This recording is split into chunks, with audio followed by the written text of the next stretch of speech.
సప్తవర్ణాల సమ్మేళనం హోళీ మిఠాయిల్లో రారాజు మన ఆలి. అకేషన్ ఏదైనా ఆలి మిఠాయిలతోనే. మొదట్లో ఆయన్ని అన్నచాటు తమ్ముడు అన్నారు, క్లారిటీ లేదు అన్నారు. ఆ తర్వాత పొలిటికల్ టూరిస్ట్ అన్నారు. కట్ చేస్తే అపజయం మోటున విజయం అంటున్నారు.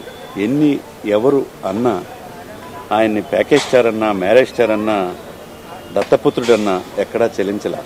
వ్యక్తిగత అన్నం చేసినా ఎక్కడా దాన్ని విభేదించలా. ఎందుకంటే ఇన్ని మాటలు పట్టడానికి కారణం ఏంటంటే ప్రజల భవిష్యత్తు కోసం, ఆంధ్రప్రదేశ్ ప్రజల భవిష్యత్తు కోసం ఎట్టి పరిస్థితుల్లో ఇంత దురహంకార ప్రభుత్వాన్ని, ప్రజా వ్యతిరేక ప్రభుత్వాన్ని, జగన్మోహన్ రెడ్డి గారిని గద్దె దించాలనే ఒకే ఒక ఆశయంతో, ఆయనకి పదవికాంక్ష లేదు, డబ్బు సంపాదించాలన్న యావా లేదు. అటువంటి గొప్ప వ్యక్తి దేశానికి అందించిన అంజనమ్మ గారికి మనం గుర్తు చేసుకోవాలి. ఈరోజు నేడు దశాబ్దాలుగా ఏలుకున్న ఈ రాజకీయాలను మార్చడానికి ఒక గొప్ప వ్యక్తి ఉద్భవించాడు.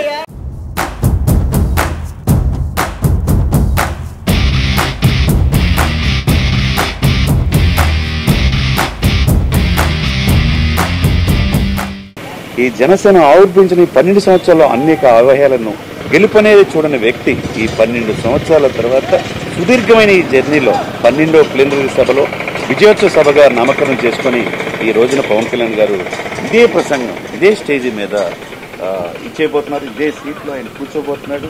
తనతో పాటు, తన సీటుతో పాటు సమానంగా ఈరోజు వేసి వాళ్ళు గౌరవించుకొని తనవేంటి, తన భవిష్యత్తు ఏంటి, జనసేన ఏంటి, జనసేన సిద్ధాంతాలు ఏంటి అనేది ఈ రోజు సాయంత్రం చెప్పబోతున్నాడు. ఈ కార్యక్రమంలో నాతో పాటు వచ్చిన సీనియర్ జర్నలిస్టు మిత్రులు విజయ్ గారిని కూడా ఇన్వైట్ చేద్దాం.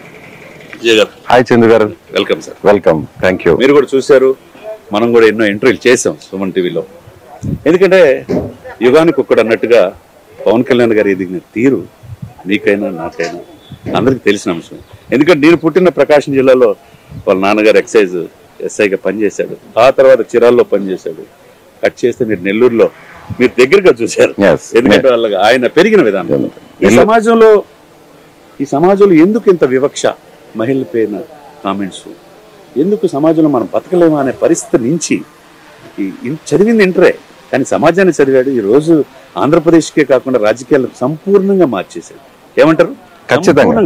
ఖచ్చితంగా ఈరోజు యావత్ దేశం అంతా కూడా పవన్ కళ్యాణ్ వేస్తున్నటువంటి స్టెప్స్ మీద అందరూ కూడా ఎదురు చూస్తున్నారు. ఆయన మొదట సరిగ్గా అంటే ఇదే రోజున ఒక 12 సంవత్సరాల కిందట హైదరాబాద్ లో పార్టీ అనౌన్స్ చేయడం జరిగింది. ఆ తర్వాత వెంటనే 2014 సంబంధించి ఇదే కూటమి అంటే ఎన్డీఏలో ఉన్నటువంటి మోడీ గారితోనూ అలాగే చంద్రబాబు గారితోనూ ఆయన కలవడం. ఎప్పుడైతే జనసేన పార్టీకి సంబంధించి 3 పార్టీలు ఒకటయ్యాయో ఆ తర్వాత మోడీ గారు కూడా అక్కడ వెంటనే ప్రధానమంత్రి అయ్యారు. ఈ విషయాన్ని కూడా గుర్తించాలి.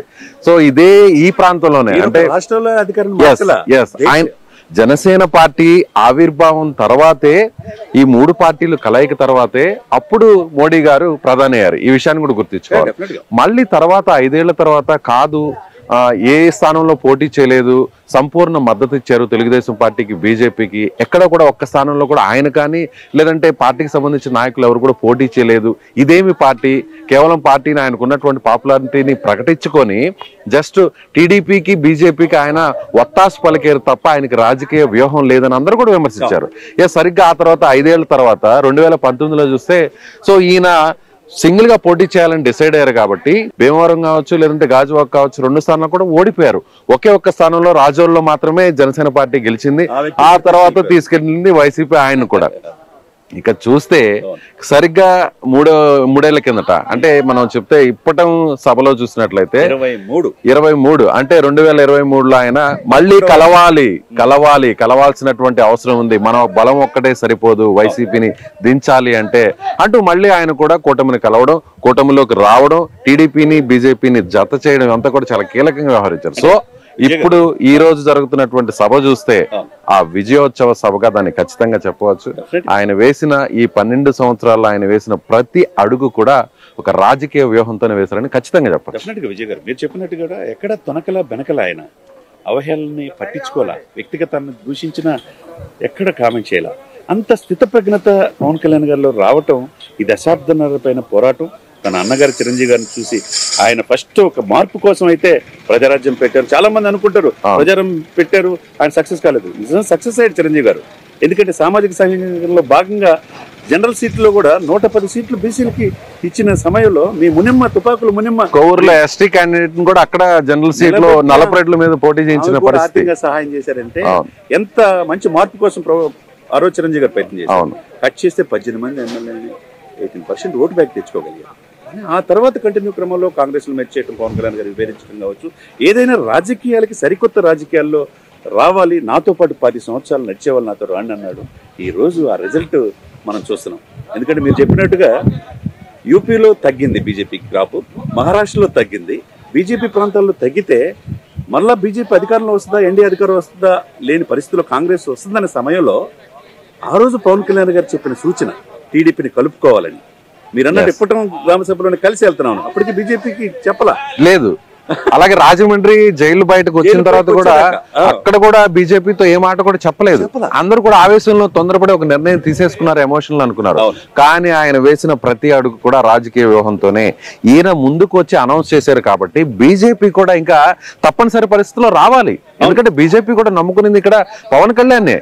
సో తెలుగు రాష్ట్రాల్లో ఫ్యూచర్ లో తెలుసుకోలేదు విజయ్ గారు, 1% కూడా బీజేపీ లేదు ఆంధ్రప్రదేశ్ లో.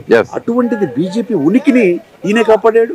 అదే విధంగా బీజేపీ వాళ్ళు ఒప్పుకున్నా ఒప్పుకోకపోయినా ఒప్పించగలరనే నమ్మకంతో ఆ రోజు నేను బీజేపీతో కూడా పెద్దలతో మాట్లాడి టీడీపీని కూడా కలుపుతున్నాడు. ఆ రోజు 33 పార్టీలు విజయ్ గారు మీకు కూడా గుర్తు. ఉభయ తెలుగు రాష్ట్రాల నుంచి ఒకే ఒక వ్యక్తి ఒకే ఒక మగవాడు అనుకోవాలా కూటమికి.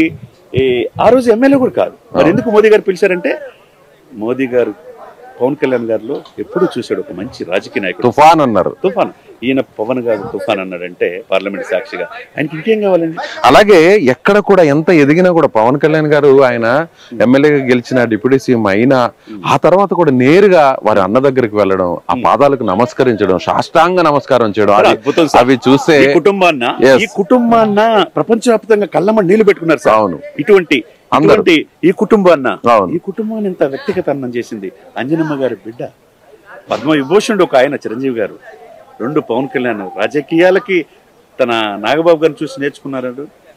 గురువుకి ఇప్పుడు ఆ గురువు గారికి ఈయన ఎమ్మెల్సీ సీట్ రేపు మంత్రిని చేయబోతున్నారు. ఆల్రెడీ అయిపోయింది, నిన్న ఏకగ్రీవం అయిపోయింది. ఈ రోజు ఎమ్మెల్సీ హోదాలో అధికారికంగా ఎమ్మెల్సీ హోదాలో నాగబాబు గారు ఈ వేదిక మీదకి రాబోతున్నారు. తొలి ప్రసంగం కూడా ఎమ్మెల్సీ హోదాలో నాగబాబు గారు ఇక్కడి నుంచి ఆయన ప్రసంగించబోతున్నారు. చెప్పండి, ఒకే కుటుంబంలో అంజనీదేవి గారికి 3 రత్నాలు పుట్టారు. అవును, ఈ సీటు చూసారా, ఈ సీటును చూపించింది.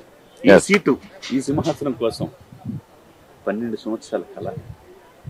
ఈ 12 సంవత్సరాల కళలో ఎక్కడా తొనకలా బెనకలా రాజకీయాల్లో సరికొత్త రాజకీయం చూపించాడు. ఆ సీటు ఆయన ఎత్తుక్కుంటా పోలా, అదే ఆయన దగ్గరికి వచ్చింది. రాజకీయాల్లో ఏంటంటే మన దగ్గర విషయం ఉండాలి, కానీ ప్రజల్ని ప్రేమని పొందాలనుకుంటే, ప్రజల గుండెల్లో ఉండాలనుకుంటే దశాబ్దం అయినా కానీ గుండెల్లో పెట్టుకుంటారు. ఎక్కడ గెలవని వ్యక్తిని ఈ రోజు 100% స్ట్రైక్ రేట్తోనే ఆంధ్రప్రదేశ్ లో రాజకీయాల సమూలంగా మార్చి చంద్రబాబు నాయుడు గారిని ముఖ్యమంత్రి చేయటమే కాకుండా ఉప ముఖ్యమంత్రి హోదాలో ఈ ఆవిర్భావ సదస్సులో ఫస్ట్ టైం గెలుపుని చూడబోతున్నాడు. అదే విధంగా ఆయన తెలుగు రాష్ట్రాల సంపదే కాదు విజయ్ గారు, ఆయన జాతీయ సంపద. ఈరోజు మహారాష్ట్రలో ఎలక్షన్స్ లో బీజేపీకి విజయాన్ని కట్టుబెట్టాడు. తమిళనాడులో, కర్ణాటక, కేరళలో ఎక్కడికి పర్యటించబోతున్నారు. ఆయనకి విశేష ప్రజాదరణ అంటే ఇక్కడ తొక్కాలను. ఇంకోటి తెలుసు లేదు, ఇదే మీరు అన్నాడు ఇప్పటి గ్రామ సభలో ఇచ్చేస్తే తాడేపల్లిగూడ సభలో ఇదే సభా వేదిక మీద ఏం చెప్పాడు, జగన్ నిన్ను అదపోతానని తొక్కపోతే నా పేరు పవన్ కళ్యాణ్ కాదు, నా పేరు నా పార్టీ జనసేన కాదన్నాడు. చెప్పి చేశాడండి. 9 జిల్లాల్లో 0కి పరిమితం చేశాడు. ముఖ్యంగా గోదావరి జిల్లాలో నీకు ఒక్క సీటు కూడా రాదండి అన్నారు. ఇదే గోదావరి జిల్లాలో, ఉభయ గోదావరి జిల్లాలో ఒక్క సీటు కూడా వైసీపీ గెలవని పరిస్థితి. ఈ రోజు అదే గోదావరి జిల్లాలో లక్షలాది మంది, లాస్ట్ మీటింగ్ 7 లక్షల మంది వచ్చారని మచిలీపట్నంలో తెలిసింది. తర్వాత ఇది 10 లక్షల 20 లక్షల తెలియని పరిస్థితి. చూడండి, ఏర్పాట్లు ఎప్పుడు ఇంతవరకు ఏ రాజకీయ పార్టీ లేని విధంగా అత్యంత అధునాతనమైన టెక్నాలజీతో ప్రశాంత్ గారి నేతృత్వంలో డిజిటల్ స్కీమ్స్ కావచ్చు, ఎక్కడ వాళ్ళకి ఆహారం చాలా మంది కంటే రాజకీయాల్లో అంటే చాలా మందికి అన్ని ఇస్తే తప్పితే బండి కూడా ఎక్కడ. దీనికి ఏమి ఇవ్వాల్సిన అవసరంలా, స్వచ్ఛందంగా తరలి వస్తుంటారు. వాళ్ళకి ఎటువంటి ఇబ్బంది లేకుండా వాళ్ళకి ఆహారపు పొట్లాలు కావచ్చు, భోజన సదుపాయాలు కల్పించారు. తర్వాత అదే 21 మంది ఎమ్మెల్యేలతో పాటు పార్టీ చిన్న స్థాయి నుంచి కష్టపడిన వాళ్ళంతా ఈ స్టేజ్ మీద ఉండబోతున్నారు. అది నాయకత్వం అంటే. నేను అనుకుంటారు, నేను కాదు, ఈ వ్యవస్థ అనే ఈ రోజున మనం అనే వ్యవస్థలో చూశారు కదా. ఆ విధంగా పవన్ కళ్యాణ్ గారి మధ్యాహ్న తీరు ఈ రోజు సాయంత్రం ఏం చెప్పబోతున్నాడు అని ఎదురు చూస్తున్నారు. అదే విధంగా అండి, నేను ఒకటే చెప్తాను, ఈ సభా వేదిక మీద ఇదే పవన్ కళ్యాణ్ గారి సీటు ముందు చెప్తున్నాను.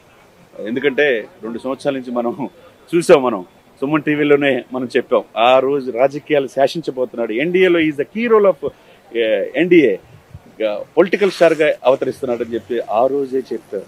చందు శ్రీనివాస్ అనే వ్యక్తి ఈ విజయ్తోనే ఇంటర్వ్యూ చేశాం సుమన్ టీవీలోనే. ఈ రోజు కూడా చెప్తున్నాం, ఆయన కటిక దారిద్ర్యాన్ని అవహేళన చేసిన అబ్దుల్ కలాం గారి కంటే గొప్పవాళ్ళని కాదు మనం. అదేవిధంగా అంగవైకల్యాన్ని అవహేళన చేసిన స్టీఫెన్ హాకింగ్స్ కంటే మనం గొప్పవాళ్ళం కాదు.